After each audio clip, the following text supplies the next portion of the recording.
Dis-nous, quand cela arrivera-t-il et quel sera le signe de ton avènement et de la fin du monde?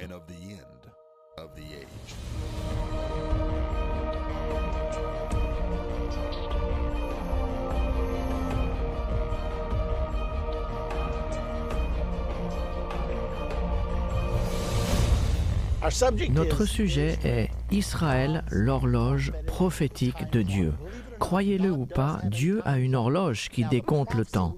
La prophétie que nous allons examiner aujourd'hui et dans nos prochaines parties est une prophétie qui est marquée par une date. La plupart des prophéties ne sont pas spécifiques sur le temps, mais celle-ci l'est. Quand vous verrez la réalisation de la prophétie appelée la confirmation de l'Alliance, vous saurez alors que nous sommes à 7 ans avant la bataille d'Armageddon et à 7 années de l'avènement de Jésus-Christ. C'est ce qui rend cette prophétie si exceptionnelle et si importante. Sans comprendre cette prophétie, nous ne pourrons pas percevoir le décompte du temps de Dieu par rapport au temps dans lequel nous vivons. Dans notre dernière leçon de comprendre la fin des temps, nous avons étudié l'histoire de la nation d'Israël et avons appris pourquoi ce pays, Israël, est devenu la terre promise. Nous avons appris au sujet du père de la nation d'Israël, Abraham, et au sujet des frontières de la terre promise, établies par Dieu. Nous avons vu dans l'Écriture là où Dieu a placé son nom sur le mont du Temple et ce lieu appelé le mont Morija. Nous avons étudié le premier temple et sa destruction en l'an 586 avant Jésus-Christ, puis les 70 années du premier exil d'Israël. Nous avons aussi étudié le deuxième temple, sa destruction en l'an 70 et les 1878 années du second exil d'Israël. La nation d'Israël a vu sa renaissance, selon la prophétie biblique, le 14 mai 1948. Et enfin, le mont du Temple fut repris par Israël durant la guerre des 6 jours en 1967. Nous voulons prendre un instant pour parler de cet événement important appelé la guerre des 6 jours. C'était époustouflant. Israël a vaincu tous ses ennemis en 6 petits jours. Voici ce qui s'est passé. Israël a pris possession du désert de Sinaï en Égypte, des monts du Golan en Syrie, ainsi que de la région biblique de Judée, la Samarie, la Jordanie, incluant la ville entière de Jérusalem. Tous ces territoires faisaient partie de la terre promise. L'événement triomphal était la prise de la ville de Jérusalem, et tout particulièrement du mont du Temple, où le Dieu Tout-Puissant a dit 37 fois dans l'Ancien Testament « Je mettrai mon nom ici ». Souvenez-vous que ce fut l'endroit où Abraham a levé son couteau au-dessus d'Isaac. C'est aussi l'endroit où Dieu a dit à David « Va, achète l'aire d'Aravna ». Ils sont donc de retour sur le mont du Temple, où s'était tenu le premier temple, ainsi que le deuxième temple, et où, selon la Bible, le troisième temple se tiendra bientôt. Quand les soldats israéliens ont finalement atteint le mont du Temple, les Arabes se sont sauvés, et quand les armes ont cessé, j'ai d'ailleurs un ami personnel qui était là ce jour-là, M. Gerson Salomon, faisait partie des forces de défense israéliennes et il était sur le mont du Temple. Et il a dit, les armes ont fait feu et dans la minute qui a suivi, les Arabes se sont enfuis. Et soudainement, ce fut le silence. Et les soldats qui étaient en train de tuer la minute auparavant, soudainement, des larmes commencèrent à couler sur leurs joues. Gershon m'a dit, nous étions tous en train de pleurer comme des bébés. Et là, nous étions à l'endroit où Dieu a dit « Je mettrai mon nom ici », l'endroit du premier temple, du deuxième temple. Et là, beaucoup d'entre nous ont compris que c'était le jour de la rédemption.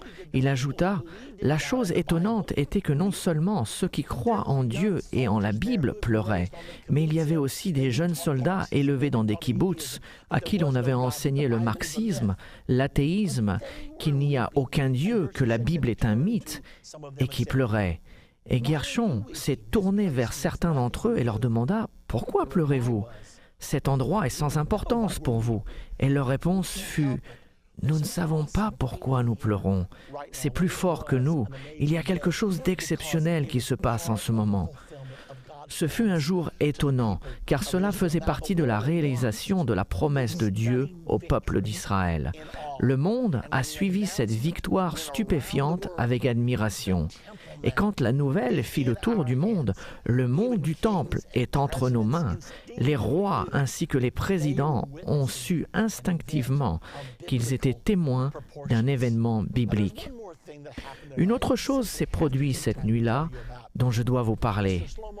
Monsieur Shlomo Goren, qui était le rabbin en chef des forces de défense d'Israël, était présent à la prise du mont du Temple.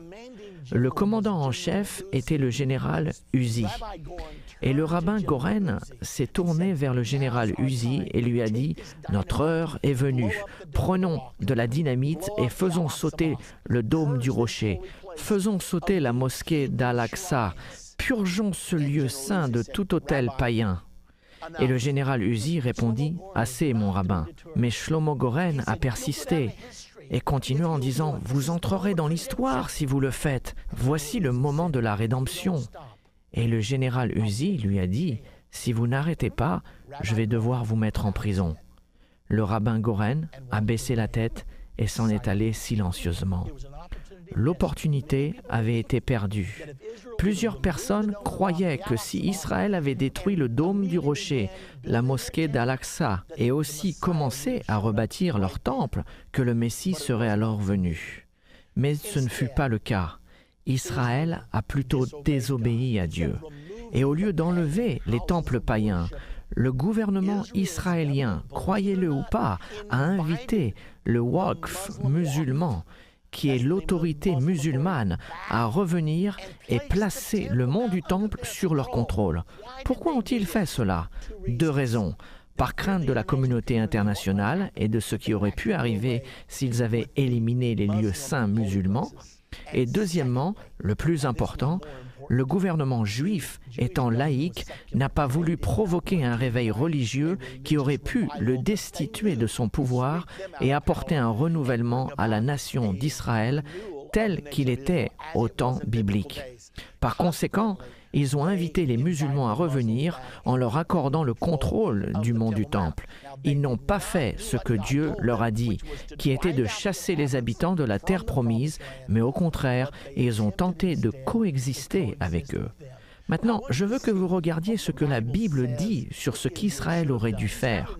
Cela se trouve au chapitre 33 de Nombre, en commençant au verset 50. C'est Dieu qui s'adresse à Moïse. « Parle aux enfants d'Israël et dis-leur, lorsque vous aurez passé le Jourdain et que vous serez entrés dans le pays de Canaan, vous chasserez devant vous tous les habitants du pays. Vous détruirez toutes leurs idoles de pierre. Vous détruirez toutes leurs images de métal fondu. Et vous détruirez tous leurs hauts lieux. » Le dôme du rocher et la mosquée d'Al-Aqsa étaient les hauts lieux élevés musulmans et Dieu a spécifiquement dit « Vous les détruirez. Vous prendrez possession du pays et vous vous établirez, car je vous ai donné le pays pour qu'il soit votre propriété. Mais si vous ne chassez pas devant vous les habitants du pays, ceux d'entre eux que vous laisserez seront comme des épines dans vos yeux et des aiguillons dans vos côtés. Ils seront vos ennemis dans le pays où vous allez vous établir. » Voilà Nombre 33, versets 50 à 55. Donc, que s'est-il passé? Au lieu de faire ce que Dieu leur avait dit, le gouvernement d'Israël a craint l'homme et a agi selon sa volonté. 6 ans plus tard, leurs ennemis ont comploté de renverser les conséquences de la guerre de 1967 et de détruire la petite nation d'Israël. Ainsi, en 1973, le jour de la fête du Yom Kippour, qui est le jour de l'expiation, le jour le plus saint en Israël, le jour où la majeure partie d'Israël jeûne et n'occupe pas leur poste de guet, les armées arabes ont lancé une grande offensive contre la nation d'Israël. Elles ont pris Israël par surprise, à un tel point qu'Israël paraissait en danger. Moshe Dayan, qui était le ministre de la Défense d'Israël, déclara au Premier ministre Golda Meir, « Golda, je crains pour le troisième temple. Il est intéressant que Yom Kippour, c'est le jour du jugement. C'est le jour où les Juifs croient, même à ce jour, qu'ils doivent regarder en eux-mêmes à Rosh Hashanah et doivent se repentir et jeûner toute la journée du Yom Kippour, demandant à Dieu de pardonner leurs péchés. Mais s'ils ne se repentent pas selon la croyance juive, Dieu leur envoie un jugement.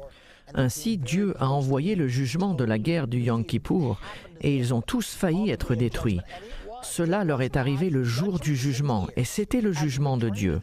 6 ans après le retour du mont du Temple, alors qu'ils auraient pu hériter des bénédictions du Dieu s'ils avaient obéi, à la place, ils ont cédé le mont du Temple aux Palestiniens. Réalisez-vous que le mot « palestinien » est le même mot que « philistin ». Pouvez-vous imaginer au temps biblique si le peuple juif avait vaincu les Philistins et puis ils avaient dit « Oh, à propos, nous voulons que vous reveniez pour vous charger du mont du Temple ». C'est impensable, n'est-ce pas? Cependant, c'est ce qu'Israël a fait en 1967, ce qui était impensable pour Dieu. Et Dieu, dans sa colère, a jugé le peuple d'Israël le jour du jugement, le Yom Kippour. Avec le temps et le déroulement des événements, Israël cherchait des traités avec ses voisins arabes, même si Dieu a dit « ne signez aucun traité et ne leur permettez pas de rester dans le pays ». Mais Israël n'a fait que ce qu'elle voulait. Et en 1979, un traité de paix israélo-égyptien a été rédigé par M. Jimmy Carter, président des États-Unis aux accords du camp David.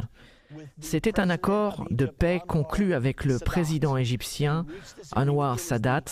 C'était le premier accord de paix israélien avec un État arabe. Israël a rendu tout le Sinaï à l'Égypte, même si la Bible précise qu'il fait partie de la terre promise. Or, Israël ne vit pas selon la Bible, mais selon leur propre intelligence, raisonnement et désir. Puis en 1993, les accords de paix d'Oslo furent signés sur la pelouse de la Maison-Blanche et ce fut là que la fameuse poignée de main a eu lieu entre Yasser Arafat et Isaac Rabin avec Bill Clinton en arrière-plan. Ces accords de paix d'Oslo ont prévu la création d'un État palestinien et demandé à Israël d'échanger des territoires de la terre promise contre la paix. Est-ce que Dieu regardait le jour où cela s'est passé? Est-ce que Dieu a vu la poignée de main? Vous feriez mieux d'y croire. L'année suivante, parce que le train de paix était en route, un accord de paix israélo-jordanien fut signé. C'était en 1994. Mais cela n'a pas été sans conséquences. Monsieur Isaac Rabin était félicité par le monde, mais pas par Dieu. Et en novembre 1995, Monsieur Isaac Rabin fut assassiné par Yigal Amir. Il était un avocat religieux de droite qui croyait fermement qu'il fallait tuer celui qui céderait la terre promise. Ainsi, il tua Isaac Rabin. Alors que les événements suivaient leur cours jusqu'à l'an 2000, le président Bill Clinton, une fois de plus, a voulu essayer d'apporter la paix au Moyen-Orient. Quand il était un jeune homme, son pasteur lui a dit « Si jamais tu es président, tu dois t'assurer de toujours rester du côté d'Israël. » Et Bill Clinton a promis qu'il le ferait. Mais apparemment, le président Bill Clinton n'a pas entièrement compris la signification de cette promesse. car le voici en train de faciliter un traité de paix où Israël a une partie de la terre promise, mais pas sa totalité. Et Clinton et Ehud Barak, le premier ministre d'Israël, et Yasser Arafat, le président de l'autorité palestinienne, se sont rencontrés pendant 14 jours à Camp David et ont essayé de trouver un accord de paix. Le président Clinton a fait tout son possible pour y arriver, mais ce fut en vain. Quand ils sont arrivés sur le sujet du mont du Temple, ils se sont dit « Qu'allons-nous faire ?» Arafat a dit « Désolé, c'est notre troisième lieu saint, nous ne le céderons jamais, nous y avons nos endroits de prière. » Et Ehud Barak a dit « Mais vous avez votre premier lieu saint à la Mecque, vous avez votre deuxième lieu saint à Madina, nous, Juifs, nous n'avons même pas notre premier lieu saint. » Arafat répondit « Désolé, nous ne pouvons pas le céder. » Et Barak a dit « Mon peuple ne permettra jamais de le céder. » Le président Clinton a donc suggéré « Pourquoi ne pas le partager? Et il y a de la place pour tout le monde. Vous pouvez tous y prier ensemble. J'en suis sûr que ça plaira à Dieu. » Même si cela ne plaisait pas à Dieu, mais c'était l'idée de Clinton. Je n'oublierai jamais le jour où j'ai vu dans les journaux Clinton propose le partage du mont du Temple. J'ai su que je lisais quelque chose de prophétique, car dans la Bible, il est dit qu'à la venue de l'accord de paix, le mont du Temple sera placé sur un arrangement de partage. Dans le chapitre 11 de l'Apocalypse, au verset 1 et 2, il est dit à Jean de mesurer le temple juif, mais de ne pas mesurer la cour extérieure du temple, car elle sera piétinée par les païens. Il dépeint une image 42 mois avant Armageddon, du mont du temple sous un arrangement partagé. Et c'est exactement cela qui a été proposé à Camp David en l'an 2000. Nous vivons actuellement les prophéties bibliques. Si nous ne le réalisons pas, nous manquons un des plus passionnants aspects du temps présent dans lequel nous vivons. C'est un temps passionnant. Barak a fait de son mieux pour arriver à un accord de paix. Il pensait que s'il obtenait un accord, même si c'était de céder plus que ce qu'il aurait dû, que les Israéliens étaient si las des conflits qu'ils revoteraient pour lui, car ils étaient en campagne électorale contre Ariel Sharon. Ainsi, la nouvelle était annoncée qu'il a finalement capitulé et a dit « Vous pouvez reprendre le mont du Temple et nous rétablirons les frontières de 1967. » Ariel Sharon, sur ces paroles, a décidé d'aller visiter le mont du Temple. Et avec la permission de Yasser Arafat et des autorités religieuses, il a dit « J'aimerais juste faire une visite au mont du Temple. » Et ils lui ont répondu « Ne priez pas, ne faites pas de grandes déclarations, assurez-vous juste que tout est fait dans les règles. » Donc, le 28 septembre, M. Ariel Sharon est allé sur le mont du Temple et il a fait cette déclaration ce jour-là. On ne cédera jamais le mont du Temple. Et il est à nous pour toujours. Yasser Arafat cherchait une excuse. Il savait que Camp David était un échec. Et puisque nous ne pouvons pas obtenir un accord de paix, reprenons la confrontation. Le lendemain même, le 29 septembre, il a publié l'ordre « Il est temps pour la deuxième intifada ». Le terme intifada signifie soulèvement. La première intifada a duré de 1987 à 1993. Elle a pris fin lors des accords d'Oslo. Mais en l'an 2000, la deuxième intifada revint en force. Pendant la deuxième intifada, 1000 Israéliens sont morts, ainsi que 5500 Palestiniens. Nous avons vu beaucoup d'attentats dans les autobus, ainsi que des attentats suicides. N'oubliez pas ce que Dieu a dit. Si vous ne les chassez pas, ils deviendront des épines dans vos yeux et des aiguillons dans vos côtés. Tout ceci se passe en ce moment.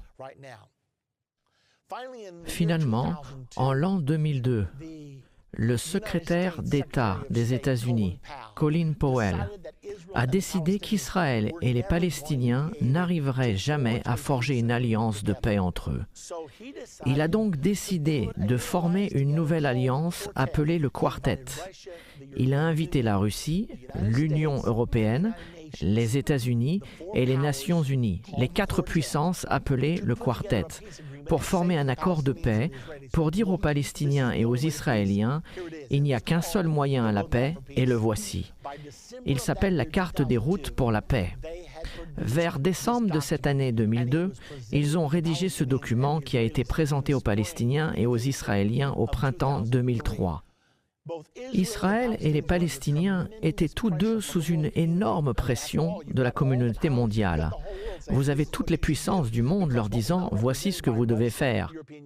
Car ceux qui n'étaient pas représentés par la Russie, l'Union européenne et les États-Unis étaient donc représentés par les Nations unies qui représentent toutes les autres nations du monde. Et ils ont mis cet accord ensemble. Israël a donc dit « nous le ferons sous certaines réserves ». Et les Palestiniens ont dit « oui, nous le ferons aussi. Il nous sera peut-être difficile de faire certaines choses, mais oui, nous le ferons ». Ainsi, l'accord était censé être fait, mais cela ne marchait toujours pas. Puis le président George W. Bush est arrivé au pouvoir et lui aussi s'est vu comme le pacificateur et devint le premier président à soutenir un État palestinien. Vous rendez-vous compte de cela? Nous parlons d'un président des États-Unis d'Amérique qui dit à Israël « vous devez prendre votre terre promise que le Dieu Tout-Puissant vous a donné. » Et il dit « je ne suis pas d'accord avec cela, il va falloir que vous en donniez une partie au peuple palestinien. » Ainsi, il fut le premier. Même Bill Clinton n'a pas osé approuver un État palestinien, car il craignait que les Américains ne l'approuvent pas, tellement nous sommes un peuple basé sur la Bible. Enfin, du moins, nous l'étions. Ainsi, George Bush approuve l'État palestinien et finalement, durant les 2 dernières années de son administration, il a essayé d'apporter la paix en Israël. Et il a finalement appelé la conférence de paix d'Annapolis en 2007. Cependant, c'était trop peu et trop tard. Il a échoué. Lors de sa campagne électorale pour succéder au président Bush, le président Obama a dit « Je n'attendrai pas la dernière année de ma présidence, comme l'ont fait George Bush et Bill Clinton, pour ramener la paix dans le Moyen-Orient. Je m'en occuperai dans la première année de ma présidence, tellement c'est important. » Et c'est ce que le président Obama a fait. Immédiatement après son élection, il a nommé l'ancien sénateur George Mitchell à être son envoyé spécial au Moyen-Orient. La raison pour laquelle il a nommé George Mitchell, c'est qu'il a réussi à résoudre l'un des conflits les plus difficiles dans le monde, celui de l'Irlande du Nord. George Mitchell s'est rendu là-bas, a obtenu un accord et ils vivent aujourd'hui dans la paix. Le président Obama s'est dit, si George Mitchell a pu le faire là-bas, peut-être il peut utiliser ses pouvoirs au Moyen-Orient. Mais ça n'a toujours pas marché là-bas. La question se pose, n'y aura-t-il jamais la paix dans cet endroit? La réponse est oui. Ce sera une paix provisoire. Elle est prophétisée. Elle placera le mont du Temple sous un arrangement partagé entre juifs et musulmans. Il sera sous le contrôle international, probablement sous le contrôle des Nations unies. Que vous le croyez ou pas, il permettra à Israël de construire son 3e temple et cela va arriver très rapidement. Cela marquera le début des 7 dernières années avant la bataille d'Armageddon. Regardons rapidement ce qui s'est passé avec chaque chef israélien qui a désobéi à Dieu et qui a accepté de céder la terre promise.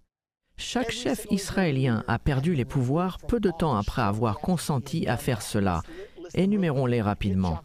Isaac Rabin, accord d'Oslo en 1993, s'est retiré de Jéricho en 1994, assassiné en novembre 1995. Shimon Peres a succédé à Rabin pendant quelques mois.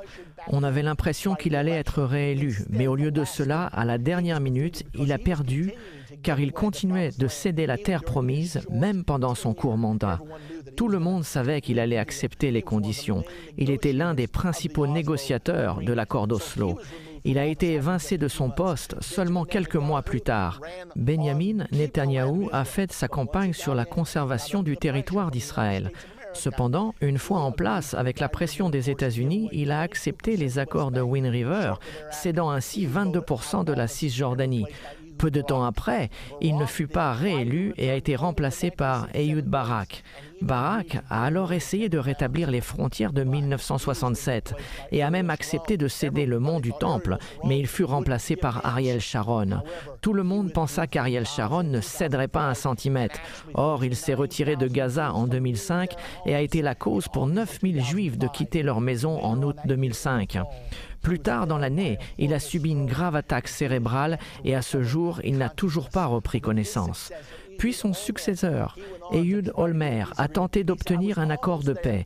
Il a dit « Je suis presque arrivé, mais il a été inculpé de corruption. Il est en procès actuellement et passera probablement de nombreuses années en prison pour ce qu'il a fait. Ainsi, chaque chef israélien qui a essayé de céder la terre promise a terminé en catastrophe. Dans la prochaine partie de Comprendre la fin des temps, nous étudierons la prophétie qui explique l'horloge prophétique de Dieu ainsi que l'événement qui déclenchera les 7 dernières années avant la bataille d'Armageddon. Vous ne voulez pas la rater. Si vous voulez avoir votre propre DVD de cette leçon, l'horloge de Dieu, afin de pouvoir la regarder plusieurs fois ou la partager avec vos amis et votre famille, vous pouvez la commander en nous appelant au 1-800-ENDTIME ou en allant sur notre site www.endtime.com. Le DVD est intitulé « Israël, l'horloge prophétique de Dieu ». Et sur cette chronologie de 7 ans, quand vous découvrirez son déroulement, quand vous le verrez dans la prochaine partie de ce programme, vous verrez les événements qui vont se produire ainsi que les événements que vous expérimenterez personnellement. Quelle leçon intéressante aujourd'hui. Israël, l'horloge prophétique de Dieu. Aujourd'hui, nous allons examiner la prophétie biblique qui contient une date précise. Dans cette partie de Comprendre la fin des temps, nous expliquerons la prophétie qui déclenchera les 7 dernières années avant Armageddon, puis nous décrirons ce qui arrivera durant cette période. Cette prophétie est absolument l'une des plus importantes de tous les temps.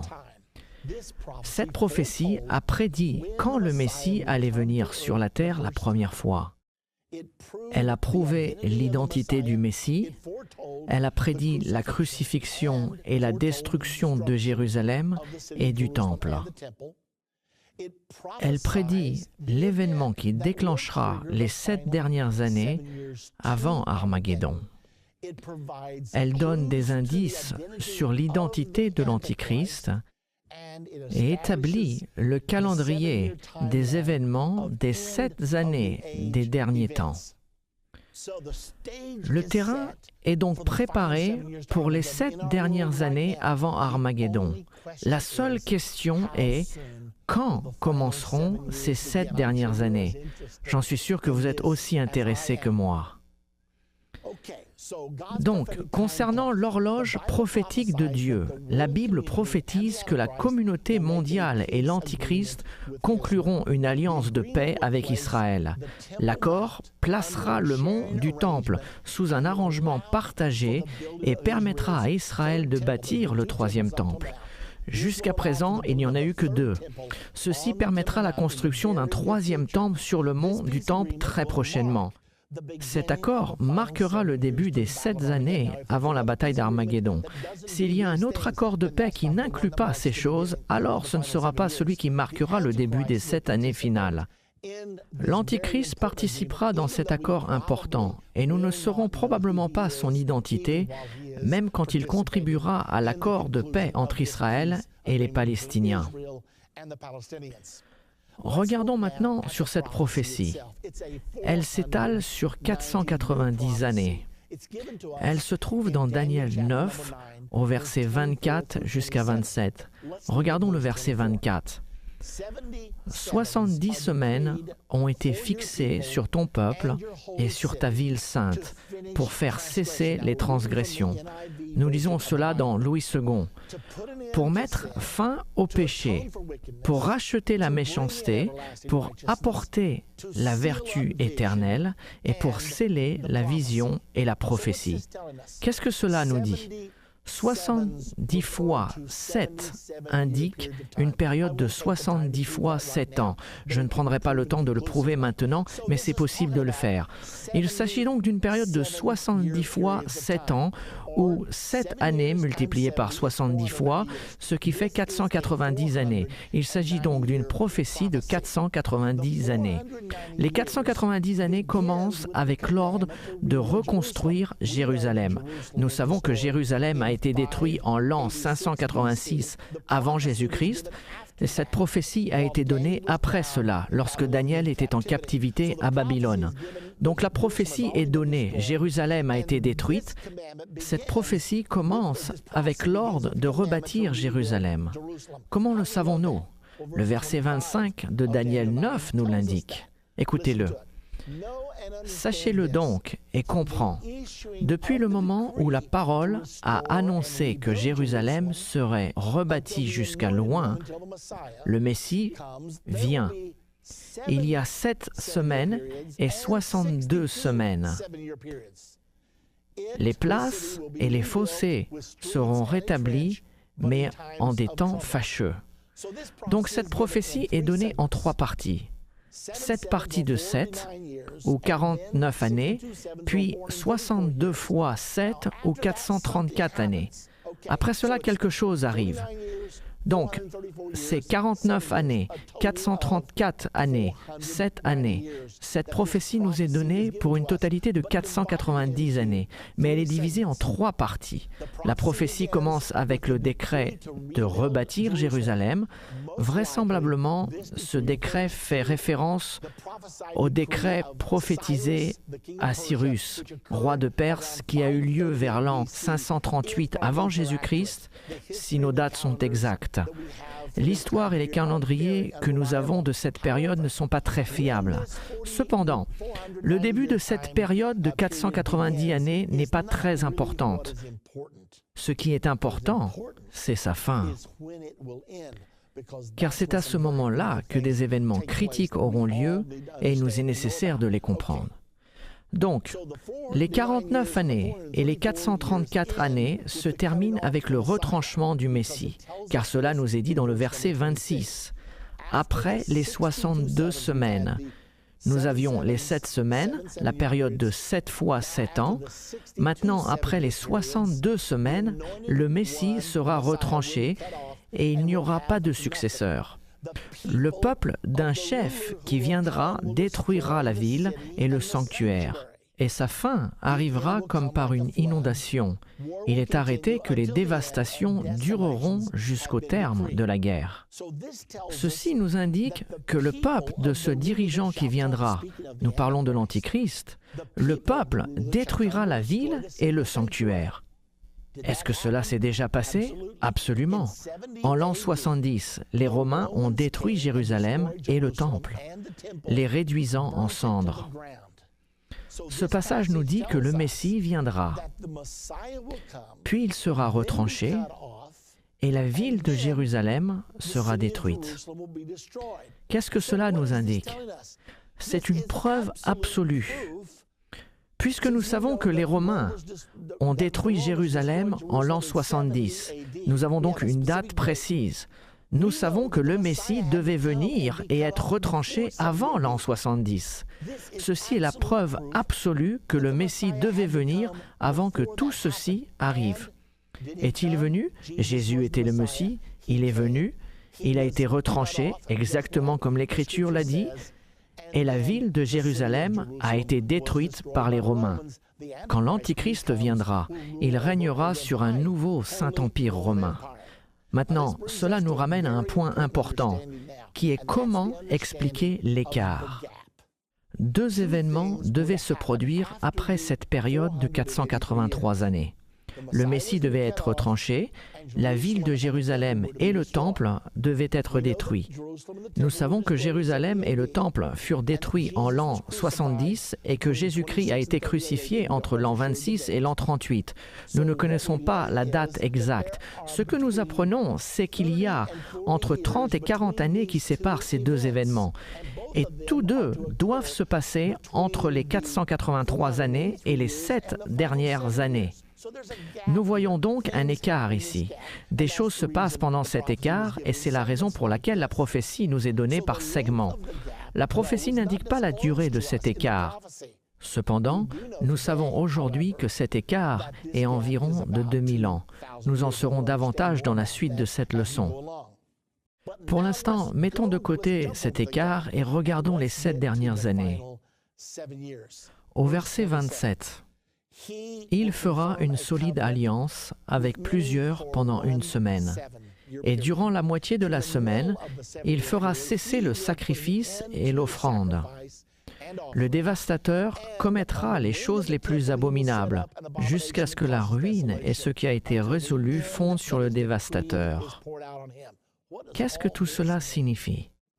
Nous devons savoir certaines choses concernant le verset 27. Premièrement, qui est ce « il » qui fera une solide alliance? Numéro 2, qu'est-ce que l'alliance? Numéro 3, qu'est-ce qu'une solide alliance? Numéro 4, quels sont ces sacrifices qu'il va faire cesser? Et quel est cet événement appelé l'abomination de la désolation? Voici beaucoup d'informations dans ce petit verset, mais ce sont ces choses qui se passeront durant la période des 7 dernières années.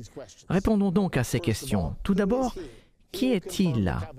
Il fera une solide alliance. La réponse est facile car il fait 3 choses. Il fait une solide alliance, il fait cesser les sacrifices et les offrandes et il ramène l'abomination de la désolation. Si vous lisez 2 chapitres plus loin dans Daniel, au chapitre 11, les versets 21 et 22 disent que l'Antichrist sera le chef de l'alliance. Donc c'est l'Antichrist qui fait l'alliance.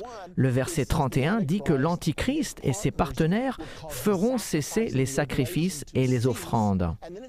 Puis le verset continue et nous dit qu'ils dresseront l'abomination du dévastateur. C'est donc l'Antichrist qui fait l'alliance, l'Antichrist qui fait cesser les sacrifices et les offrandes, et c'est l'Antichrist qui ramène l'abomination de la désolation. C'est facile. Nous savons que il est l'Antichrist. Question numéro 2. Qu'est-ce que l'alliance? Genèse 15, verset 18, tout au début, dans le premier livre de la Bible, il nous est dit « En ce jour-là, l'Éternel fit alliance avec Abraham et dit « Je donne ce pays à ta postérité, depuis le fleuve d'Égypte jusqu'au grand fleuve, au fleuve de l'Euphrate. » Dieu dit à Abraham « Je ferai une alliance avec toi, et ta postérité héritera cette terre. » Il s'agit de la description de la terre promise, et voici l'alliance d'Abraham, que la nation d'Israël aura sa propre patrie en Israël. Si ça, c'est l'alliance, qu'est-ce que la solide alliance qui déclenchera les 7 dernières années? La Bible nous dit que quand le pacte de paix du Moyen-Orient sera signé, l'Antichrist et la communauté internationale confirmeront le droit d'existence d'Israël dans la Terre sainte. Ce sera la confirmation du droit d'existence d'Israël en ce lieu. Aujourd'hui, les ennemis d'Israël lui refusent ce droit. La majorité des pays arabes ne reconnaissent pas encore son droit d'exister. Quand cette alliance sera confirmée, alors les 7 dernières années avant Armageddon et le retour de Jésus commenceront. Voilà pourquoi nous disons que cette prophétie a une date précise. De quel sacrifice parlons-nous? Le pacte de paix du Moyen-Orient placera le mont du Temple sous un arrangement partagé entre les musulmans et les Juifs. Ceci nous est dit dans Apocalypse 11 au verset 1 et 2. Jean a reçu l'ordre de mesurer le Temple.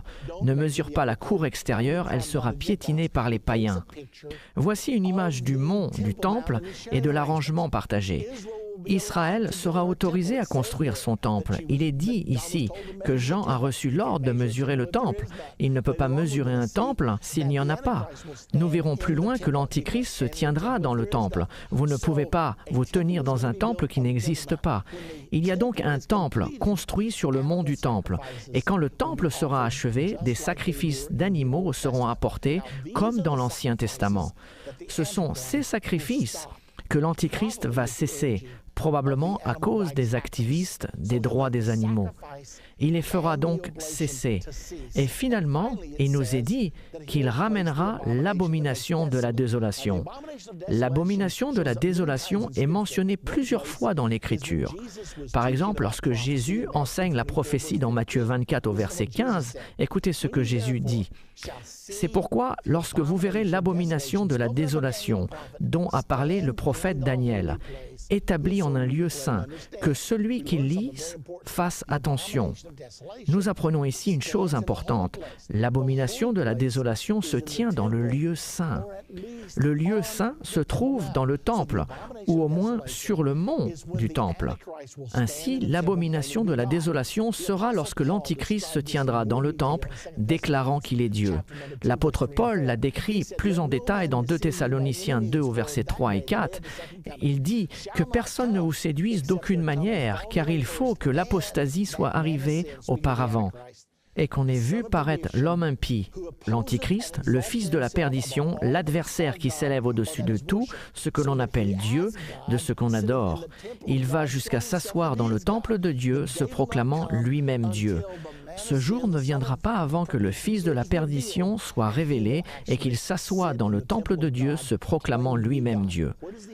Où aura lieu l'abomination de la désolation? Dans le temple. Jésus-Christ l'a dit. Ceci décrit un événement, celui qui se passera 3 ans et demi avant la bataille d'Armageddon. Donc, l'Antichrist se tiendra dans le temple, se proclamant Dieu. Comment le fera-t-il? Je ne sais pas. Qu'ils disent « je suis l'ultime autorité ici » ou autre chose, je ne peux pas vous le dire. Mais quand cela arrivera, nous le saurons. Et c'est cet événement qui est l'abomination de la désolation. Parce que le Dieu Tout-Puissant a dit 37 fois dans l'Ancien Testament « je mettrai mon nom sur le mont du Temple ». Et c'est pour cette raison que l'Antichrist, qui sera probablement possédé par Satan à ce moment-là, se tiendra dans le Temple pour dire « je suis l'ultime autorité ici ». Et cet événement s'appellera l'abomination de la désolation. Donc récapitulons. L'Antichrist, regardons dans Daniel 9, 27, il fera une solide alliance avec plusieurs pour une semaine, et au milieu de la semaine, il fera cesser le sacrifice et l'offrande, et il ramènera l'abomination de la désolation.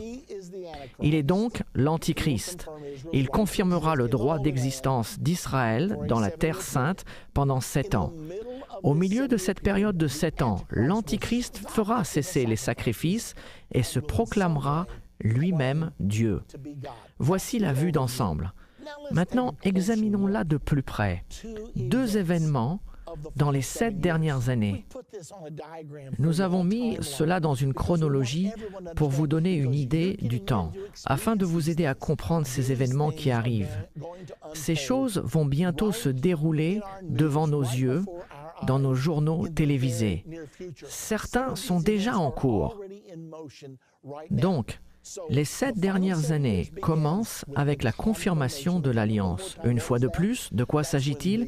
C'est quand la communauté internationale, Israël et les Palestiniens, accepteront le droit d'existence d'Israël, revendiquant l'alliance entre Dieu et Abraham qui se trouve dans Genèse 15, 18. La confirmation de l'Alliance est donc une prophétie avec une date précise. À partir de ce moment, il y aura 7 ans avant Armageddon et l'avènement de Jésus-Christ. Une fois que cela est arrivé, le système de gouvernement mondial prendra rapidement son pouvoir. Mais ce ne sera pas encore le contrôle total. Nous le voyons déjà avec la mondialisation, que le gouvernement mondial prend de l'envergure. Nous avons déjà la Cour mondiale, la Banque mondiale, l'Organisation mondiale de la santé et l'Organisation mondiale du commerce. Beaucoup d'institutions mondiales sont créées en ce moment. Toutes ces choses s'intensifieront quand les 7 dernières années commenceront à la confirmation de l'Alliance. Quand ces choses arriveront, nous saurons que le mont du Temple sera bientôt sous un arrangement partagé, comme nous l'avons dit précédemment. Le Temple sera reconstruit. Le Temple doit être achevé au milieu des 7 années. La Bible est très claire sur ce temps. L'Antichrist s'assiera dans le Temple. Il est impossible de s'asseoir dans un Temple qui n'existe pas. Il semble donc que ce Temple sera reconstruit durant la première moitié de ces 7 années prophétisées. Une fois le Temple construit, les sacrifices d'animaux reprendront. Et cela sera problématique à cause de ceux qui sont contre les sacrifices du matin et du soir. Les militants pour le droit des animaux en seront fous de rage. Et par conséquent, l'Antichrist dira « D'accord, d'accord », et il mettra fin aux sacrifices. Cela le poussera aussi à faire quelque chose d'autre. C'est de ramener l'abomination de la désolation.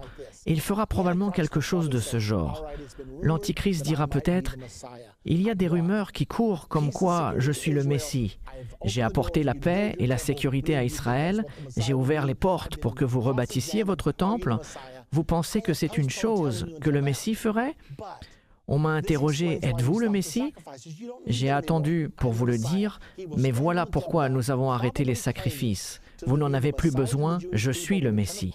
Il se tiendra sur le mont du Temple, probablement proclamant aux Juifs qu'il est leur Messie, le retour du Christ aux chrétiens, le 12e imam aux musulmans, le 5e Bouddha aux bouddhistes, et à tous ceux qui attendent un grand maître quelconque ou un rédempteur, il prétendra être tout à tous. C'est alors que nous connaîtrons l'identité de l'Antichrist. Et il est dit, puis paraîtra l'Antichrist, et c'est environ au même moment que son partenaire religieux, le faux prophète, fera descendre le feu du ciel. Nous ne savons pas exactement le moment, mais la Bible dit que le faux prophète fera descendre le feu du ciel à la vue des hommes, qui seront en admiration devant ce miracle. Et il se servira de son succès pour influencer le monde à suivre l'Antichrist. Ce sera une alliance entre le dirigeant politique du monde et le dirigeant religieux du monde, entre l'Antichrist et le faux prophète. Ces choses arriveront vers le milieu des 7 années, et l'Antichrist proclamera qu'il est Dieu exactement au milieu des 7 années. Et c'est ça l'abomination de la désolation. Quand l'abomination de la désolation arrivera, les Juifs de Judée devront fuir. C'est Jésus qui a dit cela. Quand vous verrez l'abomination de la désolation, que ceux qui vivent en Judée fuient, car la détresse sera si grande comme il n'en a point eu de pareil et qu'il n'en aura jamais. Ce sera un temps d'horrible persécution religieuse et politique contre tous ceux qui ne fléchiront pas le genou devant l'Antichrist, à son nouvel ordre mondial et à son nouveau système de religion mondiale. Pendant que l'Antichrist et le faux prophète commenceront leur ministère, 2 témoins commenceront également les leurs. Ce seront des envoyés de Dieu.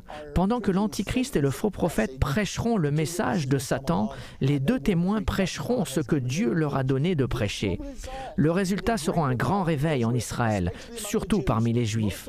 La majorité d'Israël ne sera pas encore tournée vers Jésus, mais une partie d'entre eux le sera, selon Zacharie 12:7, qui nous dit « L'Éternel sauvera d'abord les tentes de Juda » et ce réveil continuera même pendant la grande tribulation.